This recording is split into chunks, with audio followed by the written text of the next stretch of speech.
Ottoman সাম্রাজ্য পুনঃপ্রতিষ্ঠায় আরও এক ধাপ এগিয়ে গেল তুরস্ক। সাম্রাজ্যভুক্ত সাবেক অঞ্চল সিরিয়ায় দুটি সামরিক ঘাঁটি তৈরির পরিকল্পনা করছে রিসেপ তাইয়েপ এরদোয়ান সরকার। দেশটির গণমাধ্যম তুর্কিয়েতে উঠে এসেছে এই তথ্য। প্রতিবেদনে উল্লেখ করা হয়, শীঘ্রই সিরিয়ান নতুন সরকারের সঙ্গে যৌথ প্রতিরক্ষা সহায়তা চুক্তি সই করতে পারে তুরস্ক। এর আওতায় দামেস্কের সেনাবাহিনীকে প্রশিক্ষণ দেয়া হবে। পাশাপাশি এইচটিএস নেতৃত্বাধীন সরকারকে যে কোনো হুমকি থেকে রক্ষায় কাজ করবে আঙ্কারার সেনারা। তবে দুটি সামরিক ঘাঁটি যে লোক দেখানো কোনো কার্যক্রম নয়, তাই প্রমাণস্বরূপ মিলিটারি বেইজে রাখা হবে অর্ধশত F-16 যুদ্ধবিমান। সামরিক ঘাঁটিকে বহিঃশত্রুর হামলা থেকে প্রতিহত করার জন্য বসানো হবে রাডার স্টেশন। এছাড়াও বাফার জোন প্রতিষ্ঠা করা হবে সিরিয়া ইসরায়েল সীমান্তে। এমন পদক্ষেপের মাধ্যমে ইসরায়েল থেকে চালানো যে কোনো হামলার সংকেত পাওয়া যাবে, যা এয়ার ডিফেন্স সিস্টেমের মাধ্যমে প্রতিহত করা সম্ভব। গেল ডিসেম্বরে অর্ধশত বছরের বাশার আল আসাদ সাম্রাজ্যের পতন হয় মাত্র 11 দিনের অভিযানে। এই অভিযানে সামনে থেকে নেতৃত্ব দেয় আবু মোহাম্মদ আল জুলানির নেতৃত্বাধীন এইচটিএস, আর গোষ্ঠীটিকে পেছন থেকে সহায়তা দিয়েছে তুরস্ক। তাই দামেস্কের বর্তমান সরকারের সঙ্গে আঙ্কারার সম্পর্কও ইস্পাত দৃঢ়।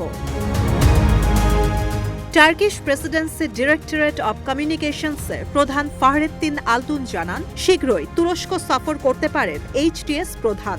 ধারণা করা হচ্ছে এ সময় দুই দেশের সরকার প্রধানের মধ্যে বৈঠকের পর চুক্তিটি সই করা হবে। এতে করে সিরিয়ায় নিজেদের আগ্রাসন বন্ধ করতে বাধ্য হবে ইসরায়েল।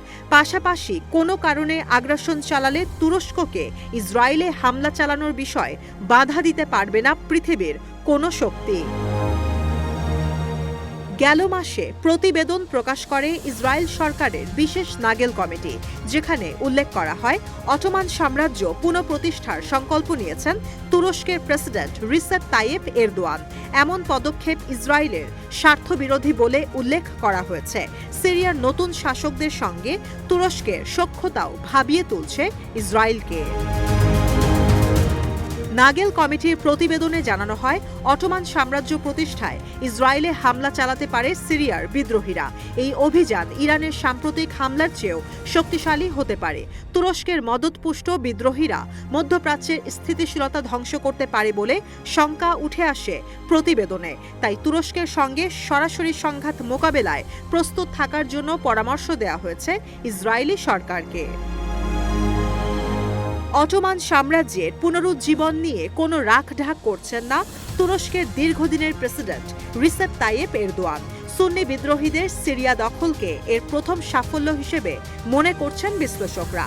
এর আগে ডিসেম্বরে এক সম্মেলনে এরদোয়ান ঘোষণা দিয়ে বলেন, তুরস্ককে 7,82,000 বর্গ কিলোমিটার ভূখণ্ডে আবদ্ধ রাখা যাবে না। দেশটির জন্য ইতিহাস মনোনীত একটি লক্ষ্য রয়েছে। সে লক্ষ্য প্রতিষ্ঠায় কাজ করে যাবে তার সরকার।